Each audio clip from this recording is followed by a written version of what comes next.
Monsters coming down the hall, spires cover all the walls. Serial killer is on the line, wants to know if you have the time.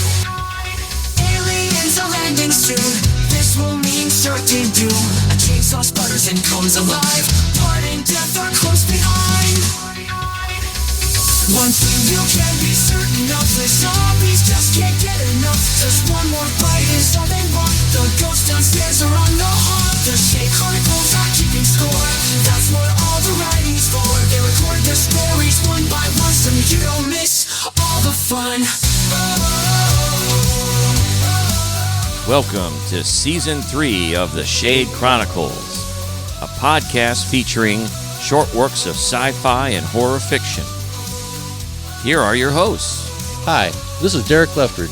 Hi, this is Lawrence Trokey, and thank you for spending your time with us.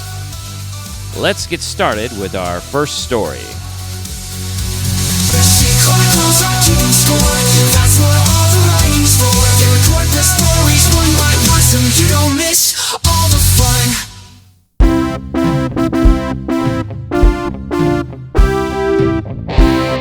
Previously on the Shade Chronicles. PowerMax stood atop his opponent with his heavily armored boot on his chest. Laserwolf lay bleeding, struggling to breathe under the weight of the boot. Laserwolf knew only too well about the bloodthirsty nature of his former crime-fighting companion. Near the end of their tenure together in the League of Excellence, Laserwolf watched his friend become more brutal in his attacks against his enemies. You fought bravely, Laserwolf, but your term has come to an end. Today, justice will be served. Ah, give me a fucking break, you megalomaniac. You may think you're doing something noble here, but we both know what you really are, a stone-cold killer. You're the worst of us. You've gone dark and you know it. You say you are just following orders, but let's look at what you've done. You hunted down and killed every super being on the planet, without considering who they were and what they've done to deserve your justice. PowerMax smiled at the insult. Then he quickly pressed his armored boot into the chest cavity of Laserwolf, crushing through the armor, then flesh and bone. Laserwolf gasped loudly, and then his head fell back to the roof decking, his eyes as wide as saucers, gazing into eternity. He launched himself off the roof and glided gently down to the street below, where a collection of police vehicles, including heavily armored military-style tactical trucks, waited for him. After landing, he scanned the crowd of uniforms for the FBI Special Agent, Brock Cannon. He saw the agent getting out of a SUV and he walked toward him, ignoring the armed personnel gathering around him. He walked like a man not to be trifled with, and most gave him a wide berth as he approached Cannon. Cannon walked over to him and gently took him by the arm. Laserwolf has been dispatched, Agent Cannon. Look, PowerMax, we need to talk. Cannon leaned in close. The folks in charge are wanting a timeline for your decommissioning. They don't want to wait too long before they can announce that the super problem has been dealt with. I will stand down for now. However, I will not be far should a threat arise. You can tell your superiors that is what I decided. The maximum security prison just outside of Phoenix, Arizona had been retrofitted several years ago to house major threat-level inmates who possess superpowers. All of those cells except for one were empty, mostly due to PowerMax's crusade of elimination rather than incarceration. The one occupied cell was home to inmate 4272, also known as Dr. Mercurius. Dr. Mercurius sat in his cell reading when he heard a rumbling sound. The bed he sat on began to shake, and he leaned over the edge to see cracks form and spread across the floor of his cell. Alarms started going off in the prison just as the floor exploded into the cell, throwing him back on his bed. A dark masked figure rose from the hole in the floor and reached for him through the cloud of dust and debris filling his cell. The doctor scrambled away from the outstretched hand that came towards him, but to no avail. In a flash, the dark figure grabbed the doctor by the collar and dragged him off the bed and into the hole effortlessly.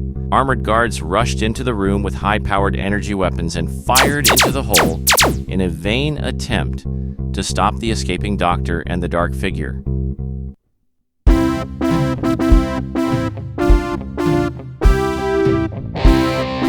Super Serial by Lawrence Trokey, Part 2.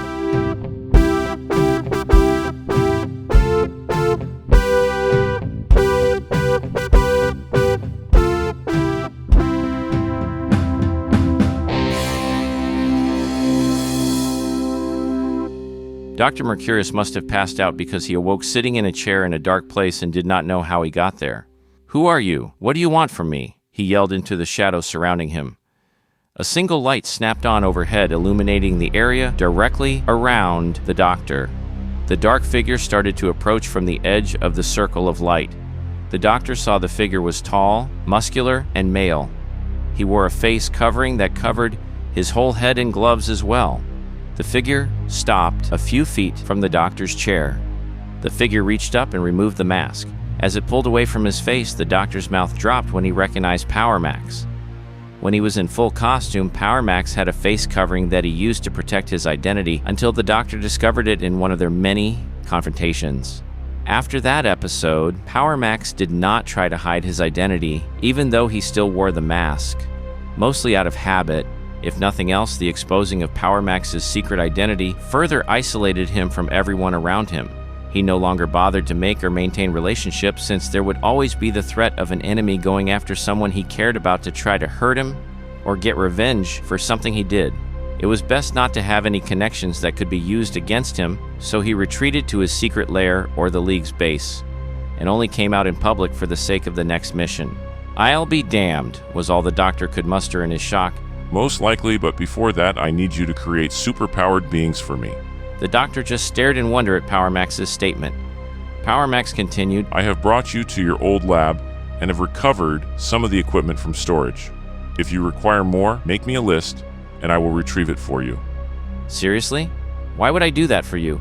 You destroyed my plans to take over the world and put me in a cage for years. Why should I do anything for you?" The doctor glared back at PowerMax defiantly. PowerMax leaned into the doctor in the chair and said confidentially, You would be justified in refusing my request. However, I do promise if you cooperate, you will be rewarded with your freedom as well as whatever equipment you salvage after my plan is executed. From there, you are no longer my concern and may do as you wish. PowerMax leaned in closer and placed a hand on the arm of the chair to steady himself. What is certain is, if you reject me, you will become the object of my wrath, and whatever hell you think you endured up to this point will pale in comparison to my fury unleashed upon your fragile frame. The doctor stared back into the black eyes of PowerMax, horrified. "When do we start?" is all he could say. Dr. Mercurius began assembling his laboratory almost immediately.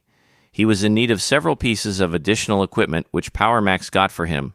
Even with all the equipment he requested, the doctor still needed time to discover the best method for creating new, super-powered beings, as instructed by PowerMax. There was no easy way to empower ordinary individuals with extraordinary abilities, as he soon learned. Most of those that display incredible skills and abilities receive those from birth, their conception coming from the coupling of two already super-powered beings. Otherwise, 1 in a million freak accidents, extreme exposure to dangerous chemicals and radiation, or perhaps even having alien or mystical origins were other ways to empower humans to have extraordinary abilities. But to purposely set out to create a biological reaction in a human that would mutate them down to the very fiber of their being, their DNA, was extremely difficult and deadly. Sure, gene editing existed, but it was still very experimental, and leaps and bounds from what his work needed to now produce. All of his simulations to recreate such conditions rendered test subjects dead at the end of the procedure. Weeks passed as a result, and although PowerMax's patience was wearing thin, he allowed the doctor to work. In the meantime, he checked in with Agent Cannon in regards to the prison break at the maximum security prison and the preceding thefts of scientific equipment by some dark, masked, super-powered individual. He offered his services to find the escaped doctor and his cohort, attempting to divert suspicion away from himself. Agent Cannon insisted they had the situation under control, but offered they would reach out if the need arose. Cannon knew the governments of the world did not want to bring PowerMax back in any capacity. They too saw the trend in his behavior, as Laserwolf had observed, and they did not want to chance another reckless and bloody assault by the hands of PowerMax. Finally, the doctor requested a meeting with PowerMax to discuss his findings. He met the doctor in his lab. He was dressed in a stylish tracksuit that stretched and strained around his sculpted frame. The doctor began, "As you know, I spent several days, weeks in fact, trying to produce a course of treatment that would transform ordinary humans into superhumans.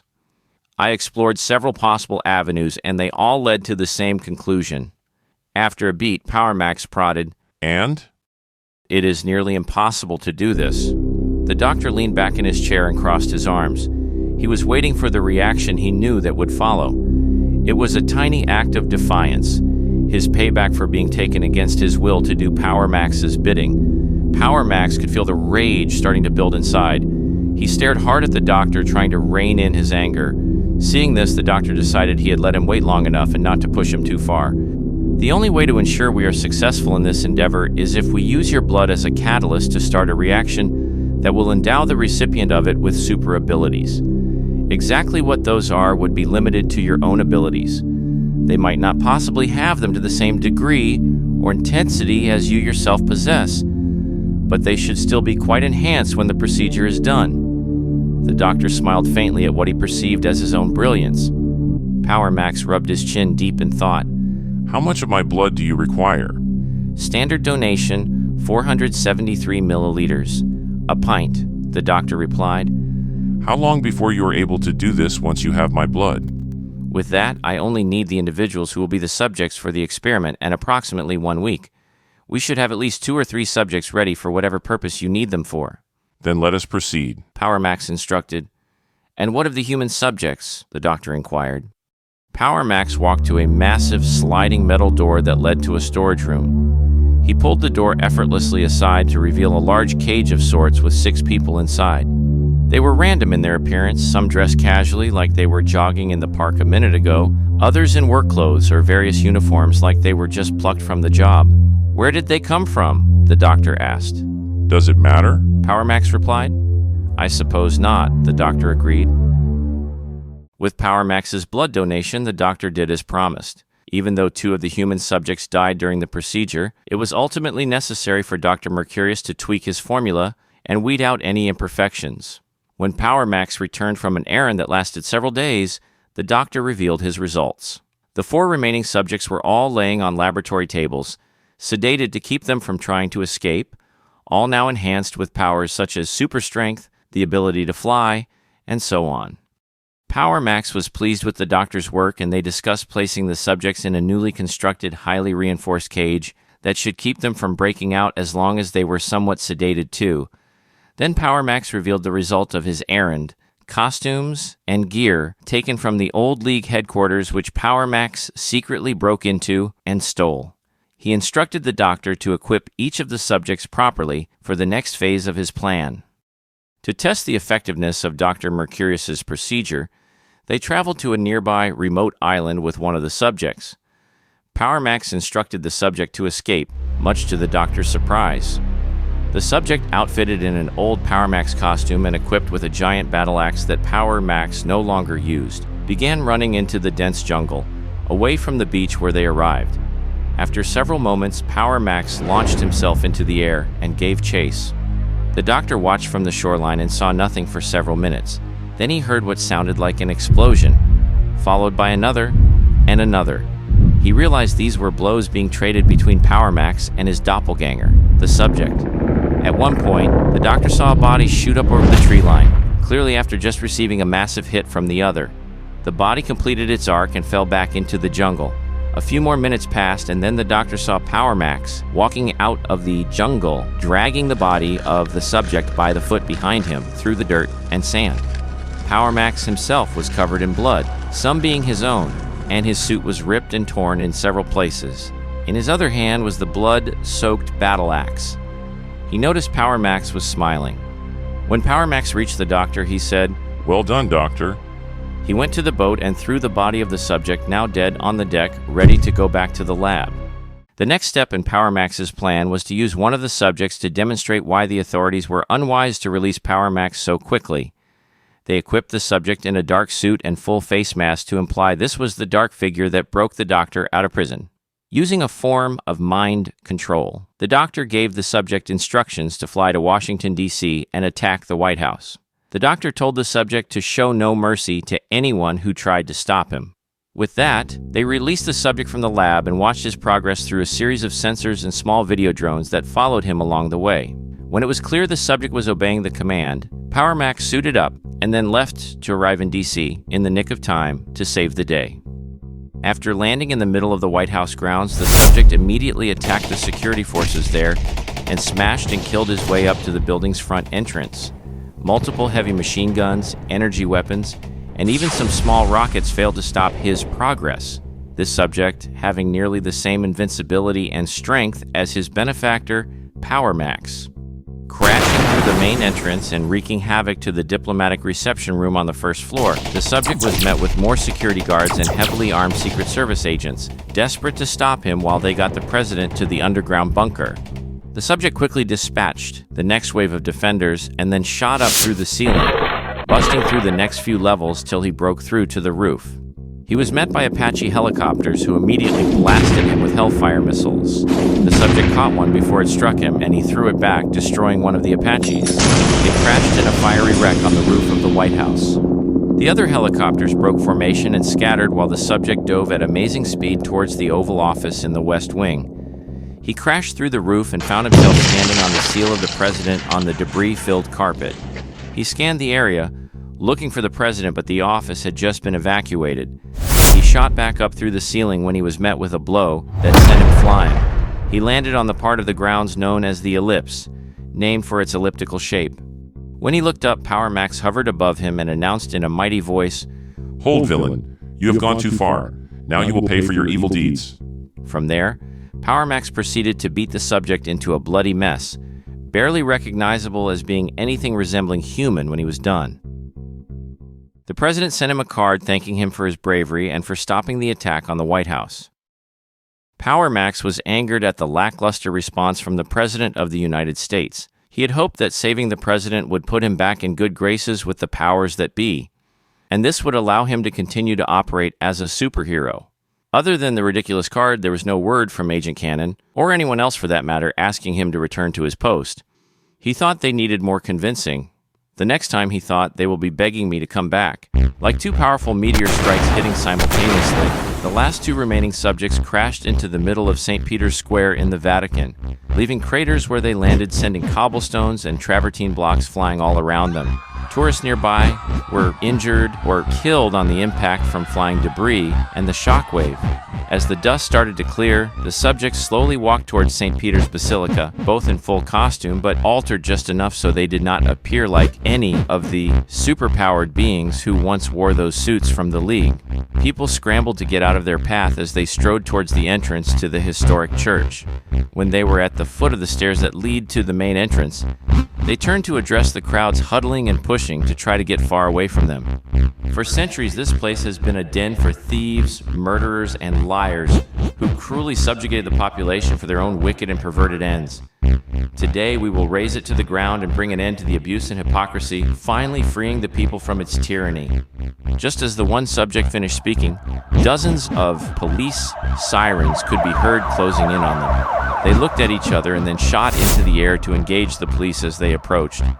They plowed into police vehicles, sending them tumbling and crashing into other vehicles or nearby structures. They threw other vehicles aside as they waded through and fought the army of police descending on them, desperately trying to protect the bystanders and save the Vatican from destruction. Then from above, PowerMax dove into the middle of the fray and slammed into one of the subjects at supersonic speed, sending him flying and crashing into one of the massive columns of the colonnades encircling the square. Pivoting, he engaged the other subject who swung a police car and swatted him with it, sending him tumbling for several yards. He skidded to a stop, ready to launch himself at the subject, when he was pounded into the ground from above by the other one. Before his attacker could get clear of him, he backhanded him, which knocked the subject away with incredible force. PowerMax got to his feet and wiped his face with the back of his hand. Blood smeared across it and he smiled. The rest of the battle went on for some time, causing massive casualties and damage to St. Peter's Square and some of the nearby structures. However, the basilica was spared for the most part, which is what PowerMax had planned. He wanted to be seen as saving the holy site from the rogue super beings and, again, be the hero who saved the day. This time the response to his heroics was well received, and he was invited back to the Vatican by the Pope himself to receive the Benemerenti Medal for his incredible act of service to the Church by saving St. Peter's from destruction. At last, PowerMax's plan had come to fruition. He arrived in Dr. Mercurius's lab, fresh from the ceremony with the Pope. the metal still hanging around his massive neck. He removed his mask and sat at one of the tables when he saw the doctor enter the lab. "So it is done then," the doctor offered. Yes, the plan was well executed, and I have achieved my goal. PowerMax smiled back at the doctor. "Well then, I will be taking my leave." The doctor said this as he reached for a duffel bag on one of the tables nearby. Actually, PowerMax corrected. I will require you to stay and assist me with the next phase of my plan. "That was not our arrangement. You said you would give me my freedom after I helped you, which is exactly what I did." I need more super beings. I cannot make them on my own, therefore your services are still needed. PowerMax said calmly, but with a hint of anger in his voice. Dr. Mercurius held the duffel bag close to his chest. "I knew it would come to this. You are insatiable and pathological. You will never turn me loose because you will always require more super victims for your sick, murderous impulses." Doctor, guard your tongue. The doctor cut him off. "You don't even care about being recognized as the hero, do you? All of this was just a ruse to restore your status so that you can go on doing what you crave deep down. The hunt, the battle, the thrill of the kill." We are wasting time, Doctor. Do not make me punish you for your insolence. PowerMax rose from the table. Dr. Mercurius reached into the duffel bag and removed a large pistol-like weapon. It appeared to be an energy weapon of some kind, and he leveled it at PowerMax. "We are done here," the doctor said evenly. Realizing what was happening, PowerMax leapt at the doctor with lightning-fast speed, but the doctor had already triggered the weapon. Red energy bolts streaked across the room and struck PowerMax in mid-flight. The energy blasted him and sent him flying back across the lab, slamming into the far wall. The energy beams pummeled PowerMax and held him against the wall even as he tried to break free.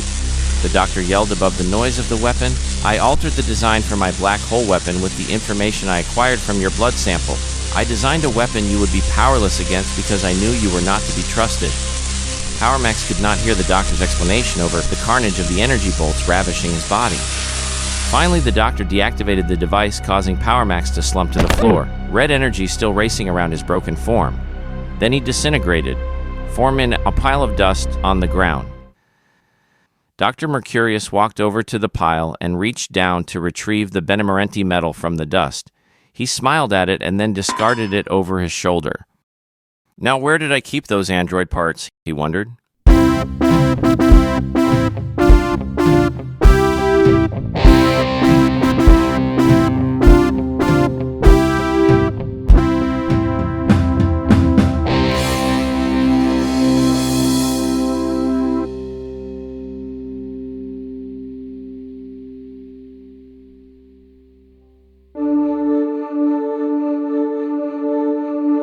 For 2 seasons, the Shade Chronicles podcast has introduced you to a universe of the scary, strange, weird, and fascinating. Now all of the stories from the first 2 seasons of the podcast are collected and available in a hardback book for your reading enjoyment. Newly edited and revised, experience the fright and wonder again of the stories from the Shade Chronicles and join us on an exploration of imagination. Find your copy of Tales from the Shade Chronicles podcast on Amazon today, also available in paperback and Kindle versions.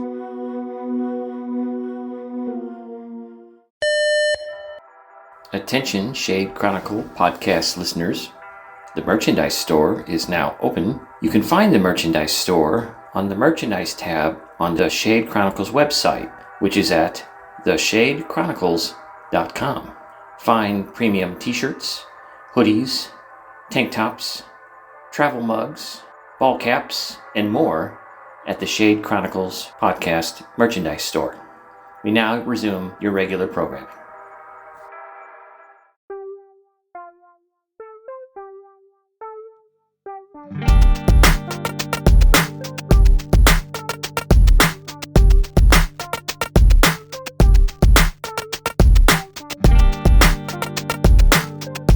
GTP by Derek Leftridge. When a parent loses a child, even for a short time, like in a store, it is devastating to them. But when your child disappears for 2 days, returns, and 3 years later disappears again, there are no words to explain the agony and hopelessness. This is the horror Mary is experiencing today as Detective Remy cautiously asks her questions about her missing daughter. It is as if the situation is so excruciating for Mary that she distracts herself by ignoring the current disappearance details and goes over the details of her daughter's disappearance for 2 days, which occurred 3 years ago. Detective Remy listens and writes down notes, but stops abruptly once Mary mentions certain details because they begin to cause Detective Remy to feel anxious and a bit nauseated. Detective Remy wipes his eyes and tries to continue writing in his notebook, but he cannot mask the terror he is feeling as Mary continues to speak. Unknown to Mary or anyone else, Remy is hearing the same type of details that he experienced himself after his abduction about 30 years ago when he was 12 years old. Remy visually shudders, causing Mary to stop mid-sentence and ask him if he is okay. Remy responds with a nod, but asks to be excused to go get something from his vehicle, which is parked in front of the house with the other undercover cars and police vehicles. Detective Remy stands up and quickly goes through the crowded living room to the foyer and begins to make a straight line for the front door. With his gaze looking down at the floor, he passes other law enforcement individuals without making eye contact. He walks out of the house, straight to his car parked in front of the home. He gets into the driver's seat, closes his eyes, and tries to slow his breathing before his heart explodes out of his chest. For a moment, his head pounds as the blood pumps through his body, and he feels lightheaded. After a few seconds of concern about passing out, he regains a reasonable heart rate, wipes the sweat from his face, and puts his department-issued cell phone in the passenger seat. Remy then looks from the phone in his passenger seat and to the center console and reluctantly reaches for the latch and lifts the top. With an overwhelming feeling of dread and odd déjà vu, Remy takes out a different cell phone from the console, enters his password, and begins to scroll through the few names listed on the contact page. He hesitantly selects the contact that is the only one that can help with this situation. Ironically, this contact became a big part of his life, and not by his choice, but he knows that this is the only way to get this kind of help he needs for Erica's disappearance. Even though he has a lot of resources in his investigation bureau, from what he learned tonight from talking to Mary, this contact is the best option to find Erica, and they are only accessible to him. Remy selects the contact, and an odd trill of a ring can be heard, a few clicks, then a bizarre sound that is similar to when calling a fax number. The line goes quiet, and then the horrific sound of the contact's real voice is what can be heard in the distance, but it's quickly overlapped by a sound of English being spoken as if it were an English closed caption voice on a foreign film. Unknown to most, this is the way alien beings communicate with humans. Hearing a little bit of the contact's native tongue brings Remy back to the time they first met, and he gets chills on the back of his neck. Remy knows he has to ignore the voice and concentrate on the English overlapped voice and get the information he needs as quickly as he can so he can help Erica. The English voiceover announces, "Hello, Remy. It has been a while. Is everything okay?" Remy can feel sweat begin to form on his forehead. With a thickness in his throat, he says, "No, things are not okay, and this is why I am contacting you. When we last spoke, it was mentioned that if I needed assistance, I could contact you." "Yes," the voice confirms. "That is correct. What can I assist you with, my friend?" Remy pauses to control his breathing, and with his eyes squinted shut, says, "First, don't call me a friend. We're not friends. Secondly, I need your help for someone else and not myself." "Okay. Well, what is it you think I can do to help this person that I do not know?" the voice says. "Well, you do know them, because 3 years ago, they experienced the same thing I did when we met. And I know this person experienced what I did. So if you got your hands on them, then they also are injected with your GTP." "So this person was someone our organization chose for enhancement?" Remy spits out his next words. "Don't do that. Don't make it sound like your abductions are something that benefit individuals. What you all do is criminal in our world." A heavy audible sigh can be heard on the other end of the conversation. "You still do not see the true benefits of what our organization provides, but that's okay. You have the right to your opinion. How can I help?" Remy explains, "A young female who is taken and given your benefits is now missing. I know everyone you take gets a galaxy tracing pattern chip when they are returned. Can you track the GTP so I can find this little girl?" The line goes silent. Then there is a distant sound of intelligible talking in the distance.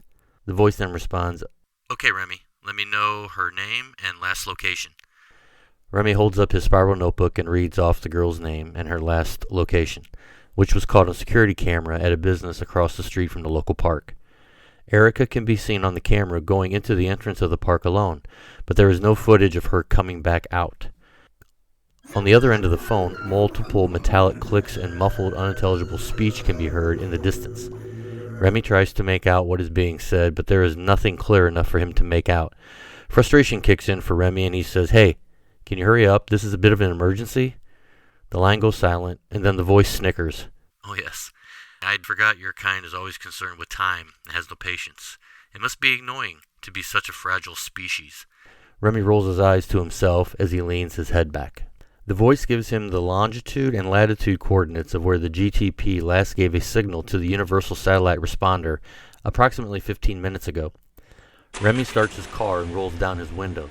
He gets the attention of a police officer standing close to his car and on the road.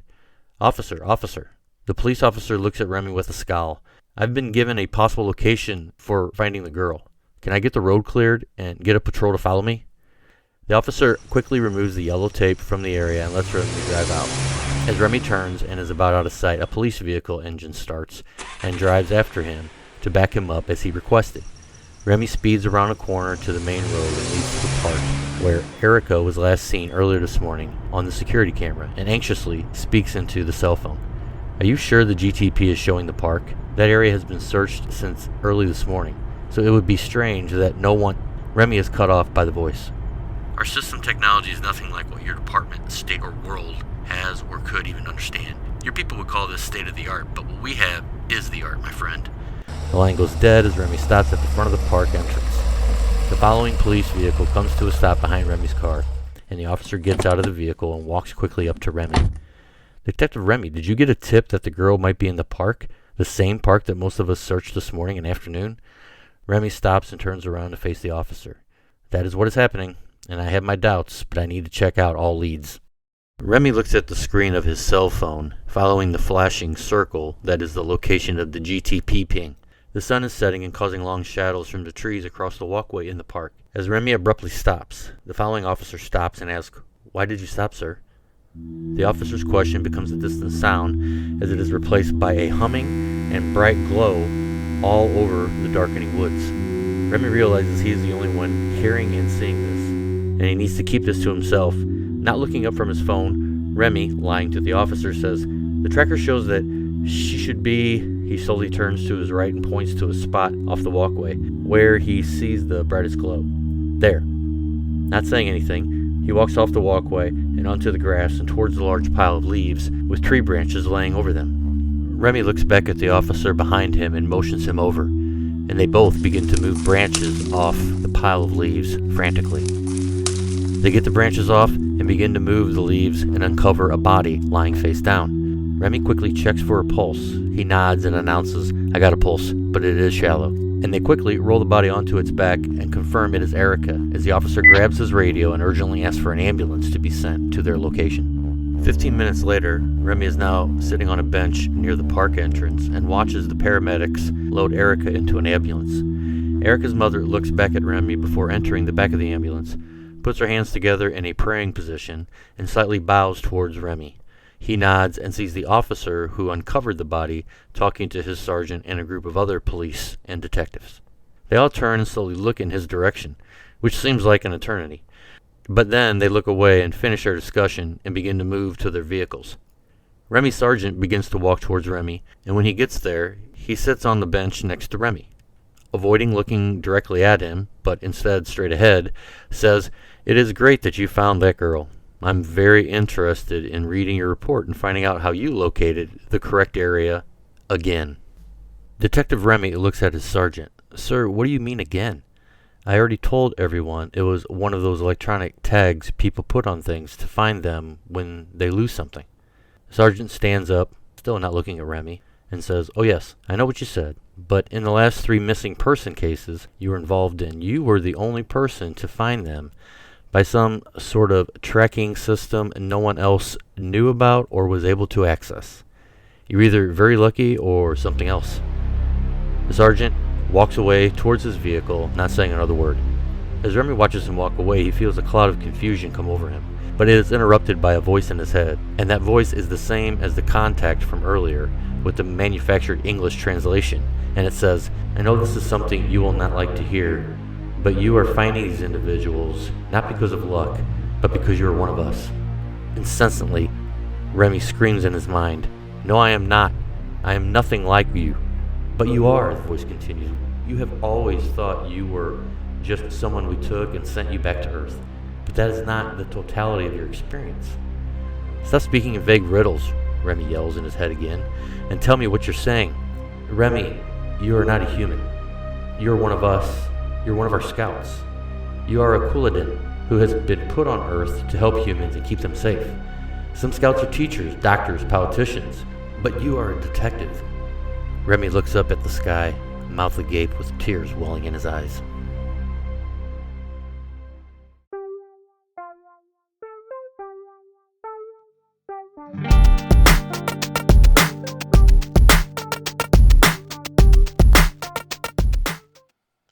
Okay, here we are, and that was our 5th episode of this season. Yes, and not our final one. Correct. But certainly we're going to take a little break after this one. Yes, we are. We're going to take a little bit of a break, not too long, but this one was a good one also. Super Serial Part 2, and I'm thinking of the first part, and it was really good development, in my opinion, of how we learned about the superhero, and he ended PowerMax. PowerMax, sorry. Yes. And he ended up becoming, done with his job, basically. And there was really nobody else that he could defeat. So he, in a sense, it was kind of leading towards he was wanting to do something else, and we didn't know for sure if it was him that was dealing with the person that was the doctor that was in the prison. The one who broke the doctor Correct. out of but prison. Then we found out in this part it was him. Yes. And now he's making his own wants to make his own group of villains. Yes. That he can go ahead and continue to defeat. Partly, I think, in what I got from it was partly because he wants to be able to show his worth of being in that position, but also probably defeat his own ego of wanting, as we've learned. But at this point, and maybe something a little darker, right? At this point, what I think is that at this point, I want you to take over, Lawrence, because it's just like at this point we understand that he is mentally disillusioned. Yes. And very much into himself, but he wants to continue to, be a superhero and have villains. So I like how you kind of developed it into that. So you go ahead. Yeah, so in the first part, I kind of hinted at a possible explanation for why he wants to continue being this, powerful superhero fighting evil kind of thing. Right. He has this craving for the battle. He has this, warrior lust, so to speak, and because of his supposed origins, perhaps.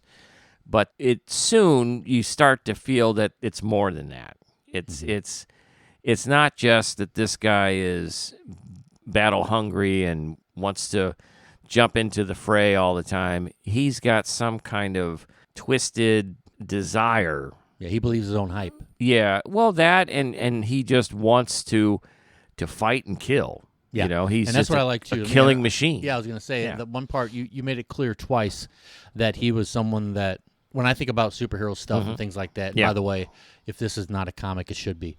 But my thing is, at this point, the story was great, and then I liked how we kind of got the insight of superheroes don't kill.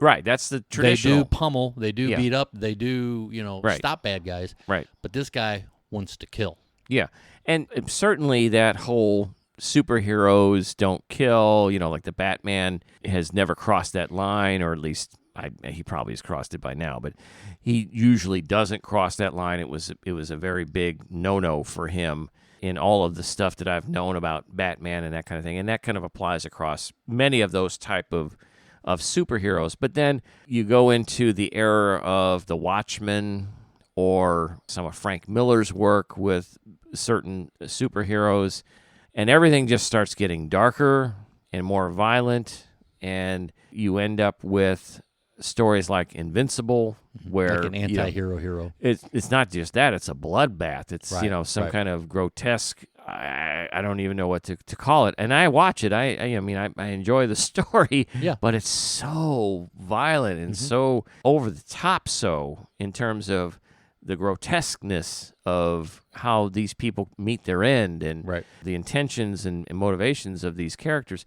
So certainly we're in that anti-hero era where even the most prestigious, most noteworthy or respectable hero can become something dark and sinister. And that's kind of the path that happened with PowerMax. We were in this world or this universe where superheroes were supposed to do good and be good guys, and then there are supervillains and bad guys. Well, soon enough, because of all of the carnage that was caused by the combat or the conflict between these two forces, regular people like us who are just caught in the middle, who are just caught in this meat grinder, of buildings falling down on us and cars being thrown around and explosions happening and powerful energy bursts and all these things. Every Marvel movie. Exactly. We're just done. We're sick of it. We're like, hey, settle the fuck down. Yeah. We don't want you to do this. And so that's why we end up with the governments of the world deciding to outlaw these superheroes and try to bring some law and order and some peace back to the situation. But certainly PowerMax is one of those people who maybe, I kind of hinted at it in the first story first part that, he went through a traumatic experience that maybe broke something in him that Right. caused him to be more violent and lead him down this path. Or, maybe it's his heritage, again, his origin that causes him to be so battle-thirsty and blood-thirsty kind of guy. And going into the rest of the second part, Yeah. what I kept thinking of was this person that's got all these attributes, these powers, these whatever like that. And I kept thinking of that Will Smith movie where he was a superhero. Oh, right. Yeah, And yeah. he just couldn't deal. He dealt with it, but he was just not responsible with it Yeah, and yeah, things like that.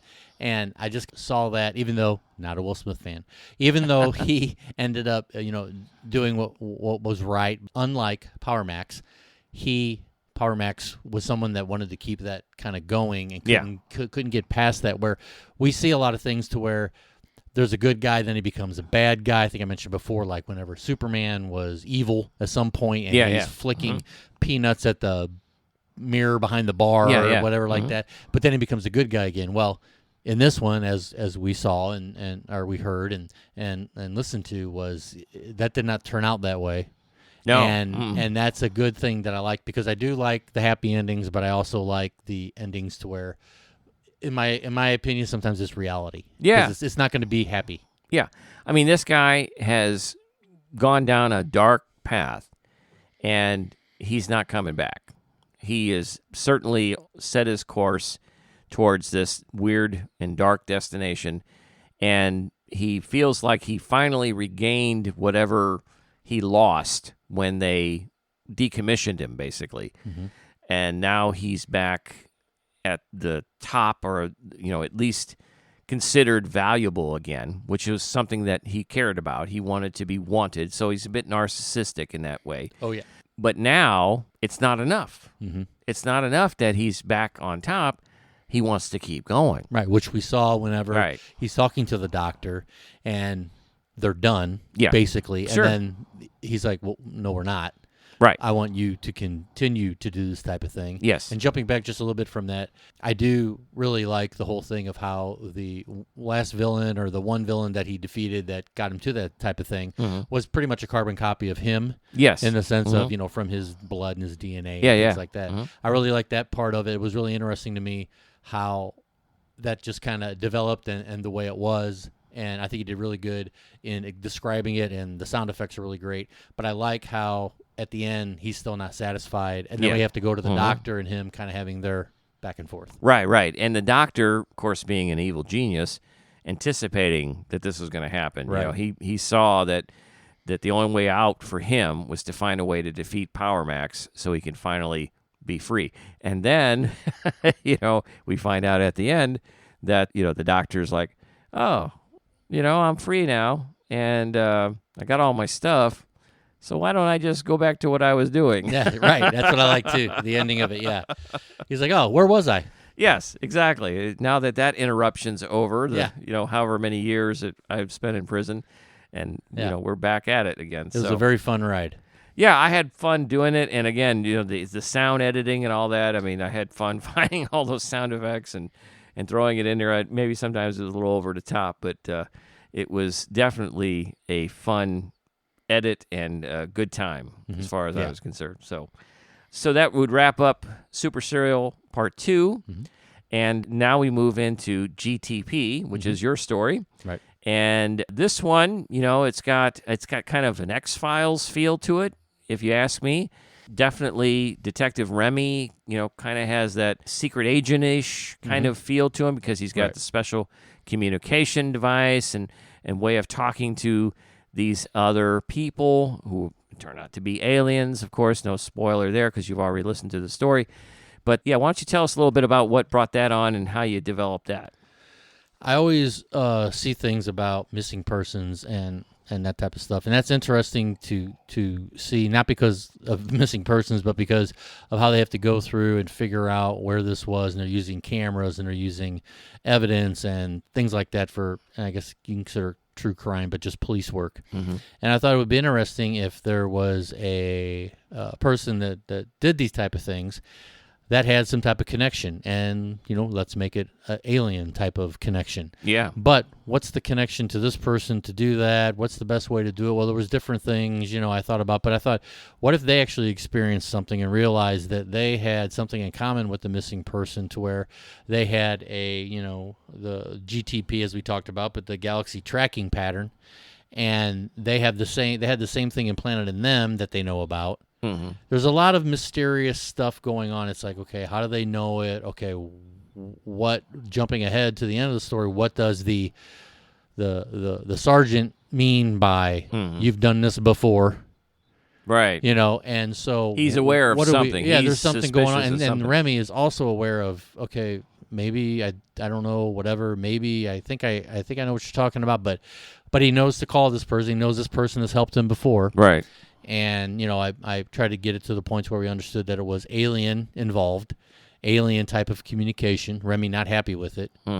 And then being able to kind of play that along and get us to the points where they find the body, and then the reveal to a point till the very, very end, but the reveal that he is somehow connected to this alien type of communication. Yeah. Well, and the thing about it, so in some ways, and maybe this puts pressure on you, I feel this is a part 1, because there are so many questions I have that I want to find out about, that I almost demand another story, in this universe.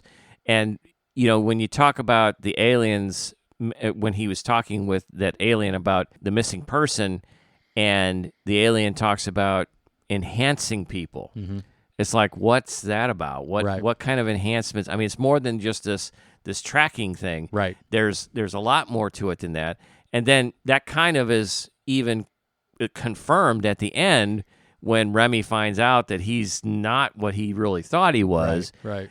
And so is he one of the enhanced, and why is he enhanced, and what has he been enhanced with, and all of these things. So again, no pressure. I'm not making you write another story about this, but there were just so many things. I was just like, wow, man, there's so many ways you can go from here. It's a very rich environment to mine for more ideas. No, I feel the same way. I think that after you saying that, I was thinking about that myself.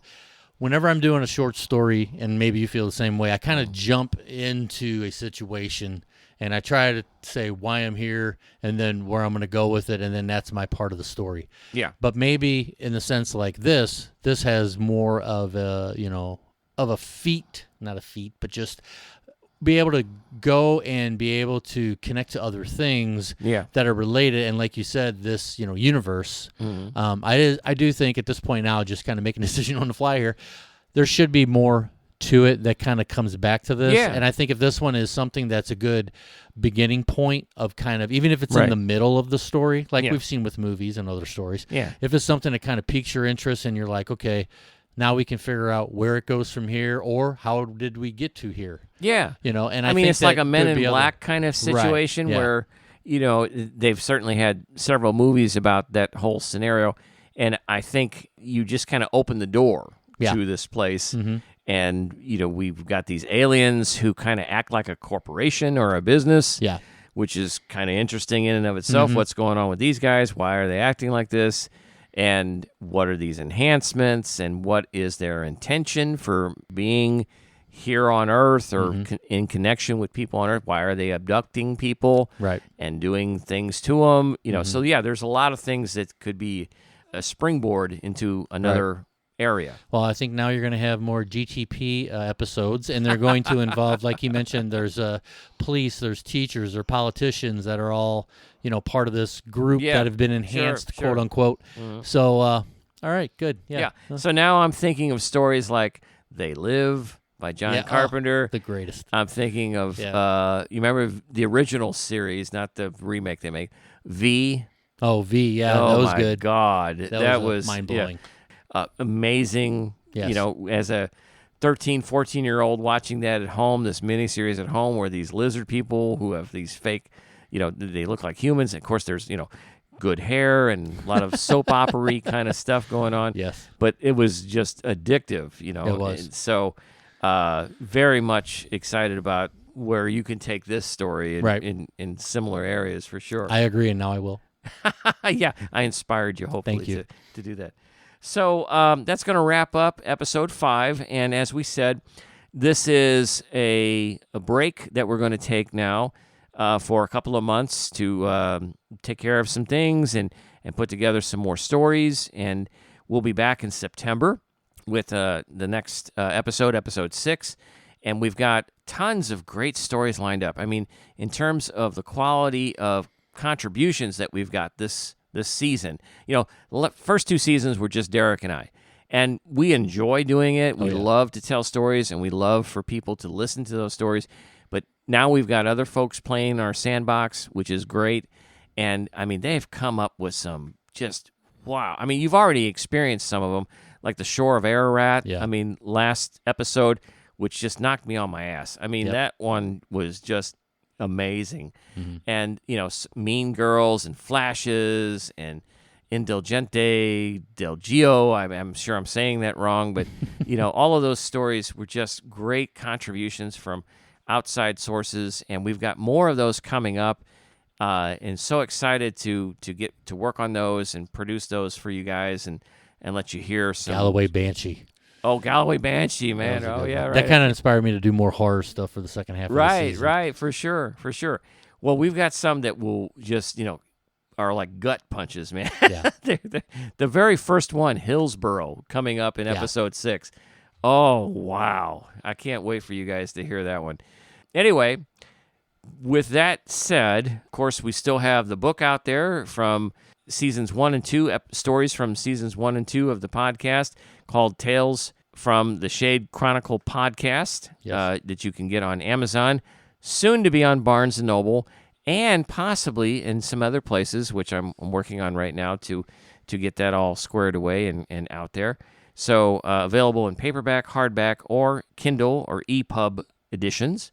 We've got some folks that are looking at checking the book out and maybe letting us know what they think about it, so we might start seeing some reviews on that pretty soon. So if you are excited or interested in the stories we've been telling and you want to have something in print or digital print, as it were, you can catch those. The best place to find them right now is on Amazon, but soon to be on Barnes & Noble and a couple other spots after that as well. Other than that, that's probably all I've got for right now. Anything else you want to say to wrap up the first part of the season? I think the first part of the season worked out great because we had distributors, and that worked out really well for us, and we were very happy to have all those stories intertwined with ours. Yeah.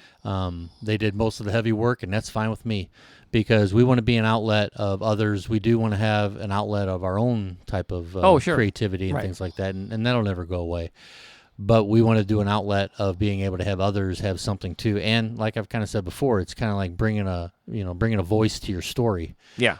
Using it, being able to kind of give it sound and audio and environment and things like that. And I think that's a pretty cool thing for everybody to be able to deal with, being able to be part of this, the Shade Chronicles podcast. So yeah, great first half, and the second half is going to be, I believe, even better, because we're going to have more stories, and we're going to be doing a lot of, looking at more promotional and marketing to head towards that area, the second half. So I think we'll be able to have more eyes on it and more earballs.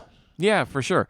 And, don't be surprised if sometime over the summer, Derek and I drop a special episode, kind of like we did last season, where we talked about the art of the Shade Chronicles or the music of the Shade Chronicles. We may find another topic that we feel important enough to drop an episode for. So be on guard for that, or watch out for that. But certainly the stories will start up again in September with episode 6. And with that said, for the Shade Chronicles, I'm Lawrence Trokey. I'm Derek Leftridge. And we wish you a happy and healthy summer. Thank you for listening. Take care. Thanks again for listening to the Shade Chronicles. For comments or inquiries, you can contact us at shadechron@gmail.com. That's SHADECHRON@gmail.com. Visit us on Facebook, Twitter, and Instagram. You can also get more information at theshadechronicles.com. The Shade Chronicles Podcast is the creative property of Derek Leftridge and Lawrence Trokey. Any attempt to replay for broadcast or distribution portions of any episode of the Shade Chronicles without the prior written consent from the creators and/or significant compensation is strictly prohibited. Shame on you for even thinking about it in the first place. Thanks again for listening. Tune in next time for another episode of the Shade Chronicles.